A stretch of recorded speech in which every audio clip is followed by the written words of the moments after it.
네, 오늘 함께 은혜 받으실 하나님의 말씀은 이사야 10장 20절로 34절까지의 말씀입니다. 구약 980쪽에 있는 이사야 10장 20절로 34절까지의 말씀입니다. 지금 이 시간에는 20절에서 23절까지의 말씀까지 봉독해 올려드리겠습니다. 그날에 이스라엘의 남은 자와 야곱 족속의 피난한 자들이 다시는 자기를 친자를 의지하지 아니하고 이스라엘의 거룩하신 이 여호와를 진실하게 의지하리니 남은 자 곧 야곱의 남은 자가 능하신 하나님께로 돌아올 것이라.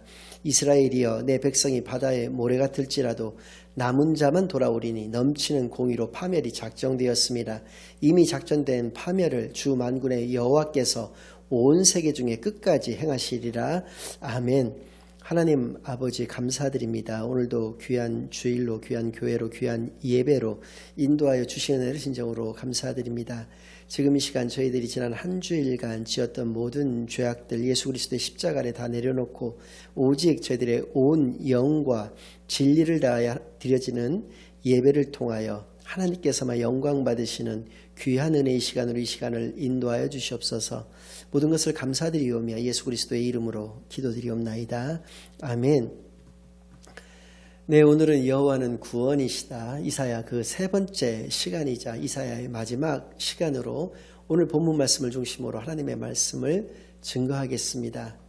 오늘은 오늘 본문 말씀을 중심으로 남은 자 사상에 대해서 정확하게 우리가 알고 넘어가는 그런 귀한 시간을 갖겠습니다. 남유다를 지난 시간에 우리가 살펴본 그 역사를 좀 잠깐 간략하게 살펴볼 필요가 있겠는데요. 남유다를 아람과 북이스라엘의 연합군이 치러 내려왔습니다. 그래서 남유다가 하나님을 의지했어야 되는 것을 또 다른 강대국이었던 아수르에게 구원을 요청을 하게 되었고요. 아수르가 와서 아람과 북이스라엘의 연합군을 격퇴를 하고 그들을 멸망으로 몰아넣었습니다. 때는 오늘 본문의 때는 그때로부터입니다. 그러니까 BC 734년에 전쟁이 발발해서 BC 732년 정도에 거의 이제 끝이 났는데요. 아람은 이제 멸망을 했고요.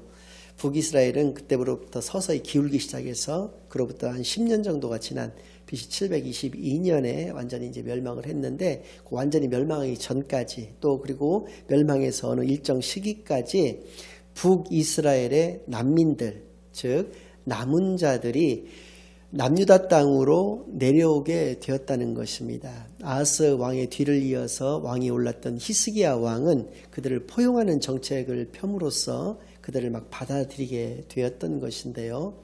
오늘 이 본문에서 나오는 남은 자는 그 북이스라엘에서 남은 자들을 의미하는 것입니다. 1차적으로는 그렇다는 것인데요. 그 포용 정책에는 크게 두 가지 정도가 있었습니다. 첫 번째는 히스기야가 15년의 생명연장 기간 중에 낳은 아들의 이름을 이스라엘의 대표 지파 중에 하나인 므낫세 지파라고 하는 지파가 있는데요. 그 지파의 이름을 따서 므낫세라고 이름을 지었다는 것입니다. 또 하나는 그들이 잘못된 유월절 기간을 정해서 유월절을 제사를 하나님께 올려드렸었는데요.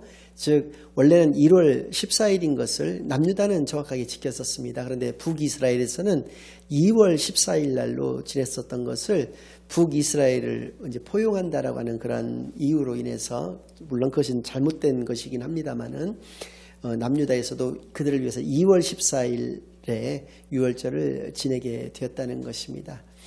여기서 우리가 알 수 있는 남은 자를 통한 교훈이 있는데요. 그것은 오늘 본문 말씀에 나와 있는 바와 같이 하나님의 넘치는 공의로 파멸이 작정이 되었었습니다. 즉 공의라고 하는 것은 공정한 재판을 의미한다고 말씀을 드렸었고요. 공정한 재판의 기준은 죄인 것입니다.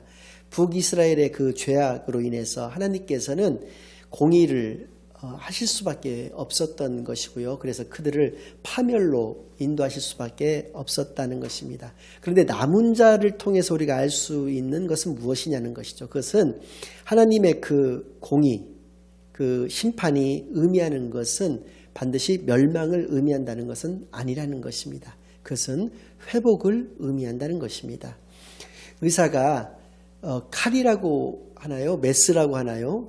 그것을 드는 이유가 있습니다. 그것은 환자의 그 환부, 즉 썩어 들어가는데 또 골마 들어가는 데를 도려내서 그 환자를 치유해 주기 위해서 칼을 든다는 것입니다. 하나님도 마찬가지라는 것이죠.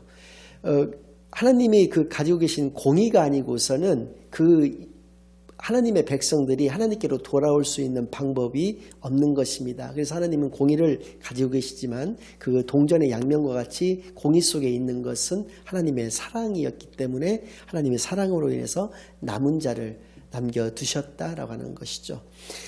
지난 시간에도 살펴본 바와 같이 1차 독자는 이렇게 북이스라엘의 남은 자가 있다는 것을 우리에게 알려주고 계시는 것이지만요. 2차적으로는 이때로부터 이제 히스기야 시대에, 히스기야는 왕위에 오른 지 29년 정도를 올랐는데요. 그 이후 뒤에 이제 왕위에 올랐던 므낫세 같은 경우는 55년이나 나라를 다스리면서 나라를 완전히 엉망으로 만들었거든요. 하나님의 나라를 완전히 죄악의 나라로 만들어버리고 말았기 때문에 그때로부터 이제 멸망의 길을 걷기 시작해서 BC 586년에는 바벨론이라고 하는 나라에 의해서 완전히 남유다도 멸망을 당하고 마는데요. 그때로부터 70년이 지난 시점인 걸 흔히 바벨론 유수라고 이야기를 합니다. 바벨론 포로 생활 후에 그들이 하나님의 시간표가 되어서 남유다로 다시 돌아오게 되었는데요. 200만 명이 훨씬 넘는 인원 중에서 3차 스룹바벨이라든지 에스라라든지 느헤미야 같은 그런 지도자들을 통해서 돌아왔던 그 남유다의 백성들은 9만 5천 명 정도, 그러니까 10만 명이 채 되지 않은 인원이 돌아옵니다만은 그들이 바로 남은 자였다는 것입니다. 이것을 이 BC 700년대, BC 8세기죠. 8세기에 이미 BC 5세기에 6세기에 일어나는 일에 대해서 미리 예언해주고 계시다라고 하는 것을 우리가 알 수 있고요. 3차는 오늘날의 우리라고 이야기를 할 수가 있습니다. 저는 1978년도에 교회를 다니기 시작을 했습니다. 한 40년 정도가 흘렀죠. 근데 그때 당시에는 우리나라 전체 인구가 한 3천만 명밖에 되질 않았었는데 약 1,000만 명 정도가 크리스찬이다라고 통계에 의하면 그렇게 이야기들을 하고는 했었습니다. 우리나라 국민들의 3분의 1이나 크리스찬이었다는 것이죠. 지금은 5천만 명입니다. 그 중에서 크리스찬은 이단들을 다 포함을 한다고 해도 한 500만 명으로 추산을 하고 있습니다. 즉 인구의 10%로 절대 숫자에 있어서도 2분의 1로 줄었지만 인구 대비해서도 10%밖에 되지 않는 인구로 완전히 줄었다는 것이죠. 그때에 비하면 지금이 물론 7, 80년대를 우리 한국 기독교의 전성기다, 부흥기다 이렇게 얘기들을 하고 있습니다만은 저는 또 다른 관점에서 본다고 한다면 지금 남아있는 우리들이 남은 자가 아닌가라는 생각을 한다는 것이죠. 그래서 우리들의 역할이 그만큼 중요하다는 것입니다. 남은 자를 통해서 하나님 나라를 이루어 가시는 것이거든요. 근데 그 500만 명 중에서도 정말 다 하나님께서 남겨두신 자냐라고 하는 것은 오늘날의 우리의 모습, 크리스찬이라고 하는 우리의 모습을 되돌아볼 필요가 있다라고 하는 것이고요. 이것은 제가 이제 또 한 8년 정도 중국에서 또 살다가 왔는데요. 중국의 경우도 마찬가지입니다. 중국에도 물론 삼자교회라고 하는 교회가 있습니다. 그런데 그것은 공산당의 통제를 받고 있는 교회입니다. 그러니까 유명무실한 교회인 거죠. 진정한 교회는 지하교회라고 일컬어지는 가정교회 형태로 이루어지는 그들의 교회인데요. 그곳 교인들을 한 1억 정도로 추산을 하고 있는데요. 정확한 통계는 아닙니다. 그렇지만 그들이 남은 자라고 이야기를 할 수가 있는 것이고요. 북한도 마찬가지입니다. 북한과 같은 경우에는 외국인조차도 선교를 하러 들어오면 노동교화형이라든지 이런 식으로 그들을 징역을 살게 합니다. 걸리게 되면. 그러니까 그 현지인들은 말할 것도 없습니다. 북한 동포들 같은 경우는 걸리면 바로 사형, 즉결심판으로 사형에 처해지게 되는데요. 그럼에도 불구하고 분명히 그들은 지하에서 그렇게 하나님을 믿고 있는 사람들이 있다는 것입니다. 그들이 바로 남은 자이고요. 저는 북한이 멸망을 한다 하더라도 그들은 하나님께서 반드시 남겨두실 것으로 믿고 있습니다. 이것이 바로 남은 자 사상인 것이고요. 이 남은 자 사상 속에 담겨있는 하나님의 뜻은 바로 사랑인 것을 우리가 알 수 있습니다. 오늘 본문 20절과 21절 말씀을 통해서 남은 자의 정의에 대해서 나와 있는데요. 크게 두 가지입니다. 먼저 21절 말씀을 읽어드리겠습니다. 남은 자 곧 야곱의 남은 자가 능하신 하나님께로 돌아올 것이라. 어떠한 사람을 남은 자로 하나님께서 남겨두시냐는 것이죠. 그것은 하나님께로 돌아오는 자, 즉 회개하는 자를 하나님께서 남겨두신다라는 것입니다.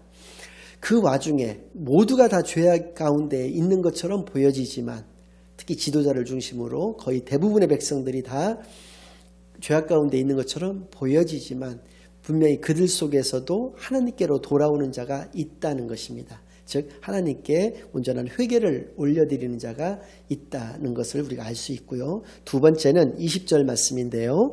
그날에 이스라엘의 남은 자와 야곱 족속의 피난한 자들이 다시는 자기를 친자를 의지하지 아니하고 이스라엘의 거룩하신 이 여호와를 진실하게 의지하리니, 즉 하나님만을 이제 아수르를 바라본다든지 이러지를 않고 자신들이 친자를 의지하지 않는다는 말은 그런 의미를 갖고 있는데요.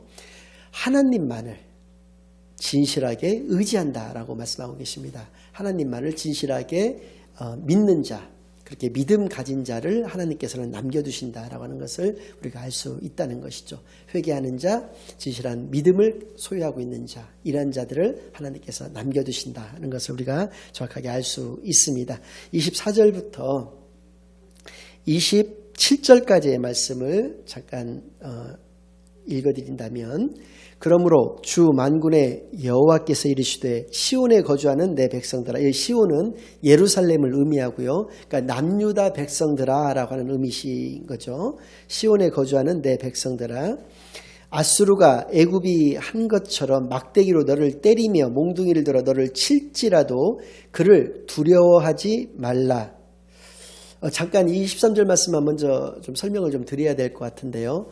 이 당시에 이 남유다 사람들, 또 북이스라엘에서 넘어온 북이스라엘의 남은 자, 즉 난민들 입장에서 이 말씀은 좀 와닿지 않은 말씀일 수가 있습니다. 당시의 상황으로 봤을 때. 왜 그러냐면 아수르는 자기들이 원조를 요청을 해서 자기들을 도와서 아람과 북이스라엘을 멸망시킨 나라입니다. 그러니까 굉장히 아군이죠. 그 아군이 애굽이 너희들에게 예전에 그 애굽에서 노예 생활을 했었을 때처럼 애굽이 그들이 손에 몽둥이를 들고 너희들을 징치했던 것처럼 다스렸던 것처럼 그렇게 할지라도 두려워하지 말라라고 말씀하고 계시다는 것이죠. 그러니까 전혀 그럴 가능성이 없는데, 그럴 가능성이 없어 보이는데 그렇게 그를 두려워하지 말라고 하시니까 이 말씀이 와닿지 않았던 것입니다. 그러나 실제로 역사는 어떻게 됐습니까? 나중에 그 아수르의 사네립이라고 하는 그 왕이 나라를 다스렸을 때, 또 남유다에서는 히스기야 왕이 나라를 다스리고 있었을 때 예루살렘으로 진격을 해와서, 이제 뒤에 이제 나옵니다만 그 내용이, 진격을 해와서 예루살렘 성을 완전히 포위를 했었습니다. 그래서 하나님을 모욕하고 또 그들에게 항복할 것을 그렇게 권유를 했었던 것이죠. 그 내려오는 동안에도 뭐 많은 백성들을 죽였던 것은 뭐 말할 것도 없고요. 그러나 하나님께서 그들을 심판하실 것이기 때문에 아수르를 두려워하지 말라고 지금 예언의 말씀을 해주고 계시는 것입니다. 이어서요. 내가 오래지 아니하여 내게는 분을 그치고, 여기서 내게는 남유다를 말하는 것이죠. 남유다에 대한 분은 그치고 그들은 아수르를 말하는 것입니다. 내 진노로 멸하리라 하시도다. 만군의 여호와께서 채찍을 들어 그를 치시되 오랫바위에서 미디안을 쳐 죽이신 것 같이 하실 것이며 막대기를 드시되 바다를 향하여 애굽에서 하신 것 같이 하실 것이라. 이 말씀도 조금 정리를 하고 넘어가야 되겠는데요. 어떻게 그들을 치실 것인가, 두 가지 역사적인 사례를 들고 있으신데요. 사사시대에 기드온이라고 하는 사사가 있었습니다. 그 기드온이라고 하는 사사가 300명의 용사만을 데리고 당시에 미디안이라는 나라와 전쟁을 벌였는데요. 미디안의 용사 13만 5천 명을 오렛바이라고 하는 데에서 쳐서 멸했다는 것입니다. 450대 1의 싸움이었습니다. 300명으로 13만 5천 명을 멸할 수는 없는 것이죠. 하나님께서 개입하시고 하나님께서 하신 것입니다. 그래서 그들은 13만 5천 명을 쳐 죽일 수가 있었다는 것이죠. 그렇게 하셨던 것처럼 그렇게 하시겠다는 것이죠. 실제로 미리 결과를 말씀을 드리면 하나님의 사자가 그렇게 포위를 했던 아수르 군대 18만 5천 명을 전염병이었는지 하늘에서 불이 내려와서 그랬는지 무엇이었는지는 정확하게 기록되어 있지 않아서 모르겠습니다만은 열왕기하 19장 35절에서 37절까지의 말씀을 통해서 보면 18만 5천 명이 하여튼 하룻밤 사이에 다 죽어버렸습니다. 하나님의 사자 아마도 천사를 보내셔서 그렇게 하셨던 것으로 보여지는데요. 아무튼 그렇게 그들이 일거에 죽게 되었고요. 그 사네립 왕은 자기의 그 나라로 도망을 쳐서 니스룩이라고 하는 그 신을 섬기고 있었는데 그 신전에서 구테타가 일어났습니다. 그래서 거기서 암살을 당하고 말았다는 것이죠. 그래서부터입니다. 그때로부터 그 아수르가 이제 쇠락의 길을 걷기 시작을 해서 BC 605년에 신흥 강대국이었던 바벨론에 의해서 완전히 멸망을 당하고 마는 것입니다. 물론 바벨론을 도구로 사용하셔서 하나님께서 멸하셨다라고 하는 것을 이때 당시에 예언의 말씀을 통해서 우리가 알 수 있다는 것이죠. 그리고 또 하나의 예를 무엇을 들고 계시냐면 모세 시대, 그러니까 출애굽을 한 이스라엘 백성들이 홍해에 도착을 했습니다. 뒤에서는 철병거 600대를 몰고 또 잘 훈련된 그 용맹한 당시에 이제 최고 강대국이 애굽이었으니까요. 그 애굽의 용사들이 수도 헤아리기도 어려운 숫자로 이스라엘 민족들을 죽이기 위해서 쫓아오고 있었습니다. 앞에는 홍해바다, 뒤에는 애굽의 군대였다는 것이죠.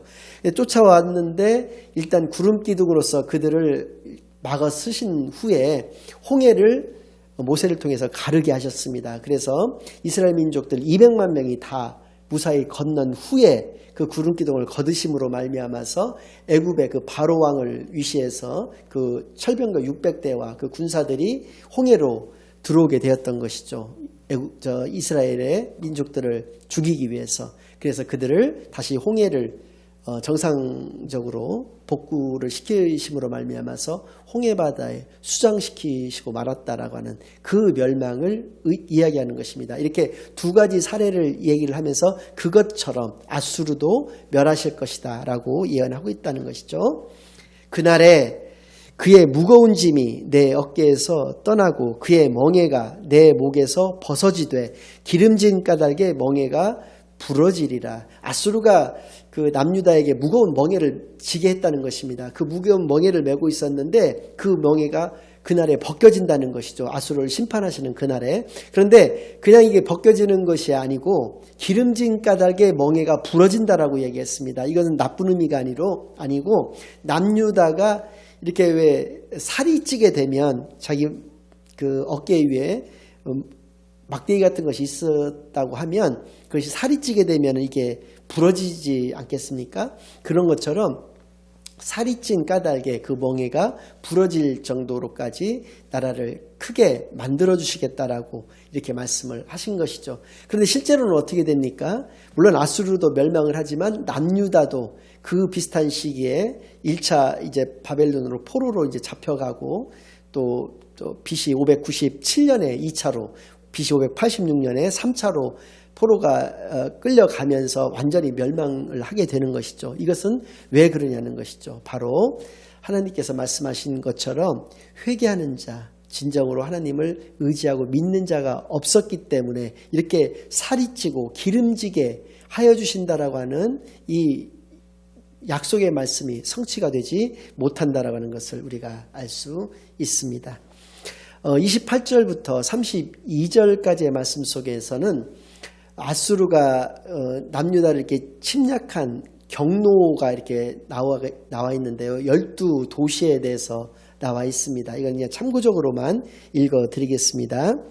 그가 아야세에 이르러 미그론을 지나 믹마스에 그의 장비를 두고 산을 넘어 게바에서 유숙함에 라마는 떨고 사울의 기브아는 도망하도다. 이 기브아는 사울의 고향입니다. 6개의 지명이 나왔는데요. 이들이 이렇게 쭉 내려왔던 침략의 경로입니다. 딸 갈리마 큰 소리로 외칠지어다. 라이사야 자세히 들을지어다. 가련하다 너 아나도시여. 만면하는 피난하며 게빔 주민은 도망하도다.